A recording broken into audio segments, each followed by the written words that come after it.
Hi everyone, welcome back to the Far Out Wisdom podcast. In the beginning of the birth of the Far Out Wisdom podcast, I did read a lecture. Not a lecture, but more of a sit-in discussion that Alan Watts did. And it's called The Joker. And I did not know why I didn't play it for you guys, but I'm going to play it for you guys today. And I'm going to add commentary and give you guys a reason why I play it. So I'm going to let you guys listen to it. It's going to be like only a short portion of it. And I am going to explain in more details why I chose the name. And talk about this idea of a clown world, okay? There are these classes of people. There are the very far out people and the very far in people. Now, ordinarily, we say someone's very far out when they are oddballs, when they are exceedingly unconventional. But I want you to turn the picture round and look as a conventional person. Look at a square as a person who's very far out. That is to say, he is so involved in the seriousness of the game he is playing that he is lost. He doesn't know where he started from and he thinks he's there. But he's completely lost because he is actually under the cover of his assurance, of his status, of his position in society. He's really a very anxious person.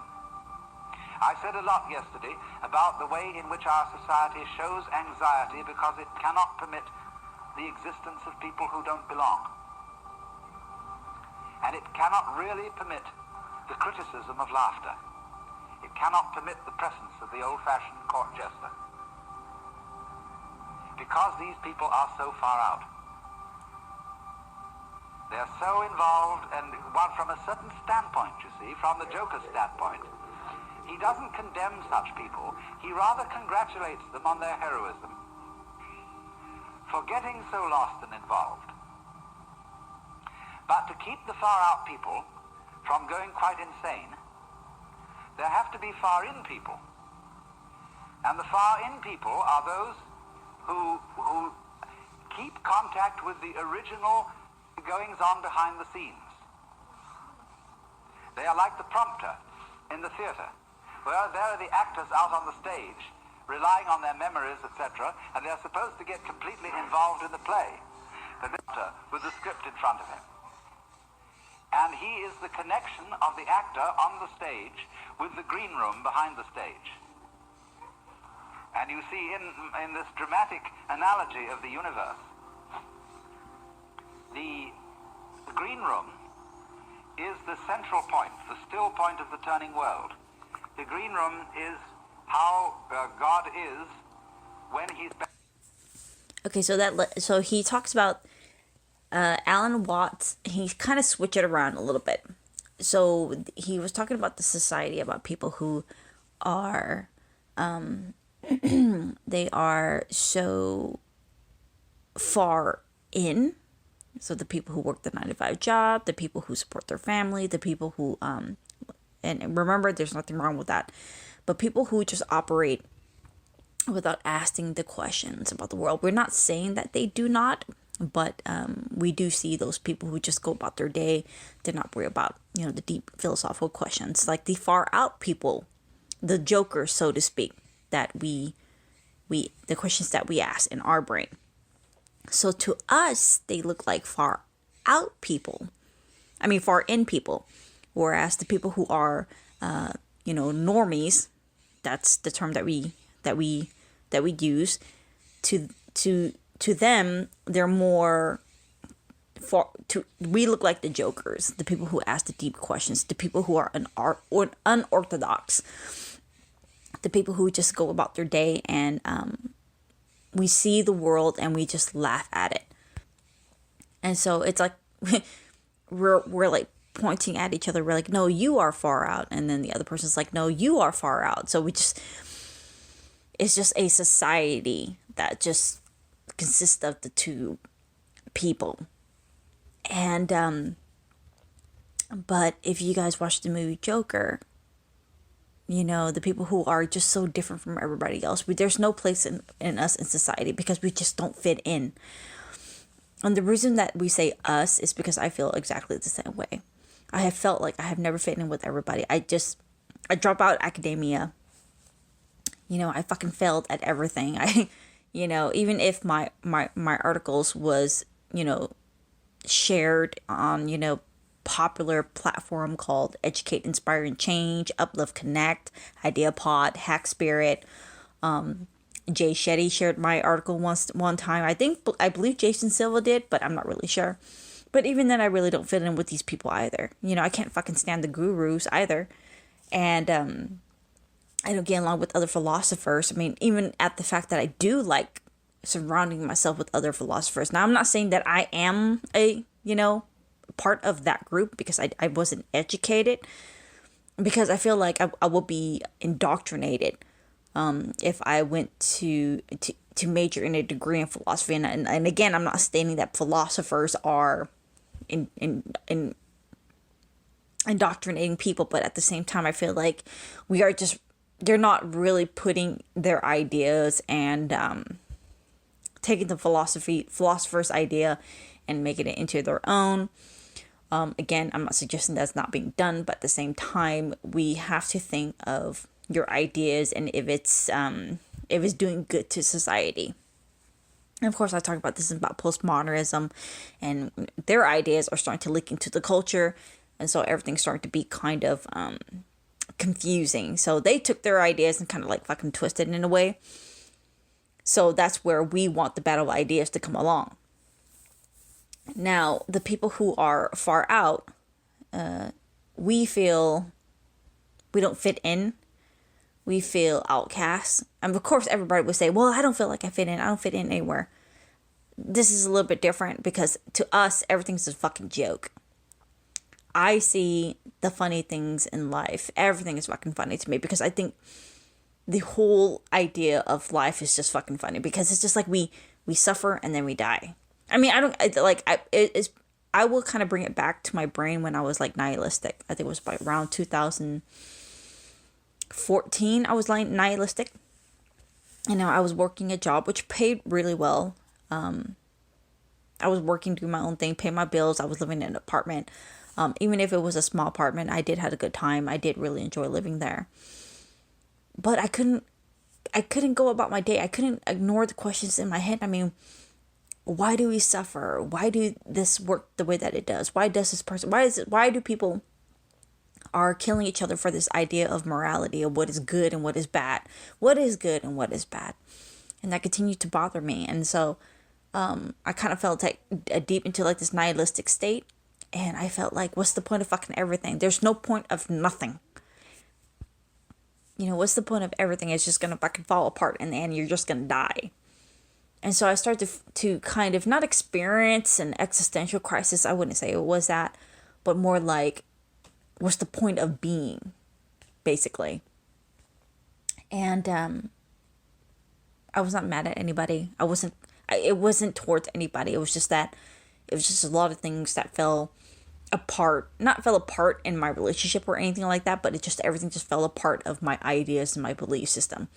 And that's when I started to kind of lose faith in my political affiliations. That's when I started to lose faith in my philosophical ideas. That's when I started to lose faith in just the whole civilization, or just the whole humanity in general. I just lost faith in that. And it started to come back a little bit, and I started to kind of, get a little bit of purpose, and then and so things like that started to be more, those questions started to bother me a little bit more, and I just watch everybody just going about their day, and I'm just thinking to myself, what's the fucking point? And I think that's why I felt like I was out of place, and I felt like talking about ideas, different ideas, talk about far out ideas, and I think that I'm using somebody else's route to reach my wisdom. And so what I'm going to do is I'm going to approach a kind of different route, which is my out of the world ideas, and kind of play with it a little bit and try to reach my idea of wisdom, and try to learn from my experience, and from breaking things down from my perspective, and trying to learn from it instead of depending on everybody else, because all my life I depended on everybody else, and that's the problem that I had. And it's getting really old, and it's getting really played out. And so I was like, you know what, I understand Friedrich Nietzsche, I understand even Dr. Peterson, Carl Jung, Dostoevsky, Ernest Hemingway, Socrates, Plato, Aristotle, pretty much all those philosophers and stuff like that. I get it. And so taking their ideas and learning from it, and trying to see in a different perspective instead of just like reusing their ideas. And that's what I'm talking about. So I'm going to take what I can and try to make my own world, and try to reach my own state of enlightenment. And that's why I encourage everybody to kind of think for their own. And I really mean that. And I think people are just saying, think for yourself. And they don't really do it. They just spew out bullshit from what they learned from fucking YouTube or something. And just like, okay. They're not really thinking it. They're eating it, but they're not really digesting it. Basically, they're not, their mind's not gating the nutrition from these ideas, right? And so I came up with the far out wisdom because to me, playing with different ideas, even if it sounds fucking crazy, will kind of help you in the process of living a good life that you think is good. It gets more into the complexity, because at the same time, because you have to think about your ideas, the complexity of it, and then it's like individualistic needs in comparison to the collective needs. And so we have to think about things like that. And I think if we open that bridge and allow the dialogue to happen instead of being afraid of talking about it, I think that's the gateway to a different I guess universal consciousness. And if we work together in the process, if we allow the far out people to succeed and the far in people to succeed, and to work together as a team as much as possible, I think it will bring forth a new idea, a new human, basically. So it's just that we the jokers. And as you can see, you see the Pepe meme and things like that. Those to me are far out people who the far in people are concealing from society because they're bad. They don't fit in with people. And then I think, hiding these people, the fucking far out people, is not going to make it much better. Just like you see in the Joker and the Batman. He's just going to become violent because he's not being... He's being outcast from society. How do you think that makes them feel? I don't know exactly how they feel because I tend to blend in society. But the moment that I open my mouth, the moment that I open my mouth, it's like I kind of blend in with my brain goes out to these far out people, and then my body goes into the far in people. So, and that's where the clown world, the idea came about. And so we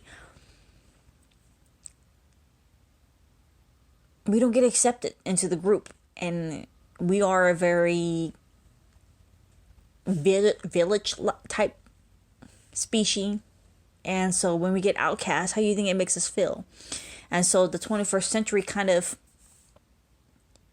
gave us our own little villages, and that's online. And so we're breaking into different branches, and so it's working out in a way for us to speak on our ideas. And even then we still get outcasts. So that's why I made this blog post and things like that, and I try to like get the unorthodox people, the people who don't conform, the non-conform people, individuals, to come onto the podcast or share their ideas with me and their wisdom, and try to like make the world see things from their perspective, because it's just a lot of people, they don't want to be challenged in what they believe in. And so they completely hide themselves from gaining new knowledge, basically. So, and I've been questioning that for quite some time. And I asked myself, maybe there's teachers that I'm not allowing myself to see because I'm afraid of my own beliefs and values that's going to get challenged. So I wanted to kind of break it a little bit down about the introduction. And like I said, I didn't really play it in the beginning, but that's pretty much the point of this podcast, is just to like just fucking go there and try to see the world and the beauty of it, and also the ugliness of the absurdity, the confusion, the depressing yet beauty of the world. So as always, guys, stay far out, and I hope you guys share this. And remember, if you know somebody who's far out, introduce them to me. Let's make our own little village of far out people and just like get along with each other and try to get along with each other and expose ideas, and don't be afraid to be far out. Bye.